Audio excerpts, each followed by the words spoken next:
Duke men's basketball heading into the NCAA tournament as the number 2 overall seed.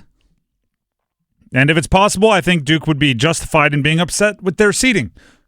They are a number 1 seed. They're facing the winner of American and Mount St. Mary's on Friday. It'll actually be right here in Raleigh, playing at the Lenovo Center, 2:50 on Friday, 2:50 in the afternoon. I actually think Duke probably should have been the number 1 overall seed, but we're splitting hairs if you're getting too upset about that. And we talked about earlier today that the UNC battle tonight for their play-in game, their Dayton game, is between the years. I'm looking at Duke's challenge, and I think a lot of it is in the coaching staff. It's really easy to forget because we're and this is for better and worse, right? We're just exposed to Duke a lot more. They're played on national television. People talk about them, right? It's a national brand, all those things, similar to UNC, similar to Kansas. But it does make it seem like Jon Scheyer's been the coach much longer than he has. This is his 3rd season.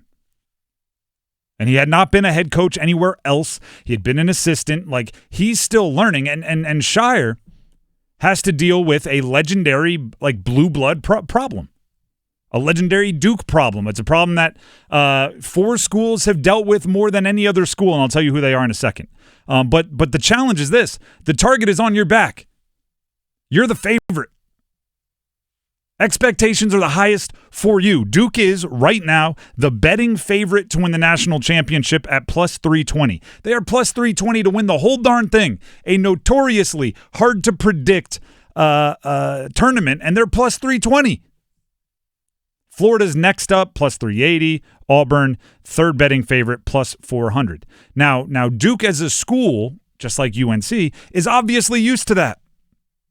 Matter of fact, these are the 4 schools I mentioned. UNC is number 1 all-time with 18 number 1 seeds in their history. They've been a number 1 seed 18 times. Duke and Kansas are tied for 2nd with 15 historical number 1 seeds, and only Kentucky, out of the rest of college basketball, has at least double-digit 1 seeds. Those 4 schools, UNC, Duke, Kansas, Kentucky. They've all been number 1 seeds at least 10 times. UNC in first with 18, Duke tied for 2nd with 15. But guess who has never been in that situation? Jon Scheyer. He's never been the head coach of a team seeded higher than 4th. Scheyer's first season, Duke was a 5 seed. That is the lowest seed in a full season for Duke since 2007. There was obviously some weird COVID years in there that Coach K dealt with. But in a full season, the lowest they've been seeded is 5th. Last year, they were a 4 seed. That's not a ton better. This year, they're the number 2 overall seed. That is a coaching challenge to me. You have to make sure your team is not buying into their hype at all, despite the fact that their hype is everywhere. I've said this a billion times. I love trash talk after a win. I think that to the victor goes the spoils. I think it's part of the reason why we come to sports, is to let a little bit of our primal, a little bit of our primitive kind of instincts take over. So, yeah, if you win against a rival, you're going to talk some trash. They did that, right? Con Knippel made some jokes in the post game. Isaiah Evans did some, subtweeting, I guess would be the term. Like little, if you know comments towards UNC. If you do it, I love it. It's great. But you can't let the confidence that comes with that infiltrate your mind into being maybe arrogant. And it is a fine line. ESPN put out a list, as they often do. What are sports websites if not WeMakeLists.com? ESPN put out a list of the 50 best NBA prospects in the tourney. Basically, they put this out every year. So if you're an NBA fan more than a college fan, and everybody's going to be watching college basketball, it's like, hey, here are the names to watch for. Here are the players that could end up being draft picks. So they have a list of 50, in order, best NBA prospects whose teams are still alive in the tournament. For Duke, number 35 was Sion James. Number 33 was Tyrese Proctor. Number 28 was Isaiah Evans. Number 5 was Kaman Malawash. Number 4 was Con Knippel. And number 1 was Cooper Flagg. Now, that is absurd. I'll give you a little bit of math there. If every team in the tourney has 12 players, that's 816 total players. They have 6 of the top 35. If there are 340 starters, Duke has a bench player above all but 27 of them.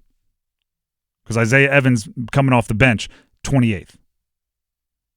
Duke has 6 of the top 35 overall prospects, 3 of the top 5. And I'm saying this, and you may be thinking I'm going over the top with it because that's what it is. It's over the top. People are praising you everywhere you turn. What's the saying? Like, don't Google yourself. Don't check on Twitter because you might not like what you like or what you read. I actually think it's better to check Twitter when you don't like what you read for a team. It's worse to check Twitter or to Google your name or to set up Google alerts or to go see what people are saying about you on the blogs when everything is positive. Because if you believe that, that's what really scares a coach. If you go on Twitter and people are calling you no good, people are saying you can't shoot, people are saying you can't defend, people are saying your schedule is too easy, people are saying that's you use that as motivation. That's how you get locked in. If you tune in and you see, hey, this team is unbelievable. No, nobody's even close. That's the scary stuff. And I think that's a coaching challenge more than anything. Once upon a time, it may have been the veterans on the team, but I mean, even their veterans have been at Duke for like a day, right? Sion James, Mason Gillis, Malik Brown. These guys showed up in the offseason. Tyrese Proctor's been around for 3 years, but guess what? He's never been higher than a 4th seed either. It is the what Nick Saban used to call the rat poison that is a big challenge for Jon Scheyer right now. Can't get caught up in your own hype. I mean, how did I start this? I started this whole conversation saying they have a legitimate gripe with their seeding. They're the number 2 overall seed. If that's not, hey, you're pretty darn good, I don't know what is.